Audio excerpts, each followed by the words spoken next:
It's hard to remember what I was doing on the day that John Lennon died because it was just kind of an ordinary day. It's that bewildering moment. You think, no, it's a mistake. The first thing you always want to believe is that the news is wrong, that it's just some sort of rumour. But when the pictures came from New York, it was obvious that this had happened. And it's exactly my generation. We would have been about the same age, a bit older than me by a year or two. But, I grew up with the Beatles. The Beatles changed my life. I was of that generation. I saw the Beatles, only saw the Beatles play once. I saw them at Uxbridge. Didn't hear them at Uxbridge because there were so many screaming 12-year-olds. I couldn't hear a thing. And I ran into them at that. I made a point of trying to meet them, but they said hello and then walked straight past, so it hardly counts.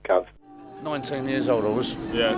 You remember this day? Yeah. I weren't a big fan of him, but Beatles could all play, they could all sing, couldn't they? They could play a guitar, they could drum. I grew up with John Lennon, when they was, young. And, they used to sing, yeah, I love you, yeah. So, I love all the Beatles. So, it's sad, but it's just one of those things. Yeah, I remember the day John Lennon died. It was very sad, big shock. Great fan of the Beatles. And in fact, I grew up in that era. I'm from Manchester. And they used to come and play near where I used to live at the Apollo Theatre. So great fan of the Beatles, very sad, great music, loved him dearly. I turned on the radio, it was about 10 to 8, and they were playing Imagine, and I thought, I wonder if it's John Lennon's birthday or something. And then the next thing, when the song finished, I heard the disc jockey, and his voice was just awful. And I thought, what's happened?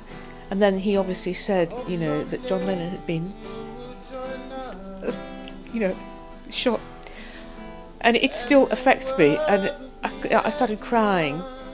I couldn't stop crying. I had to go into work. I was working in a magazine at the time, and everyone you saw on the street that you knew had this kind of mask on their face, and if you knew someone, people would just say, I know.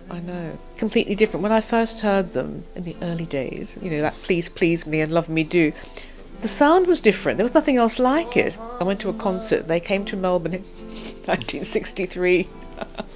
And I went along for my 16th birthday with a friend and her mother. We just screamed. We didn't hear a word they said, we just screamed. They came on stage and everyone screamed. The people sharing all the world.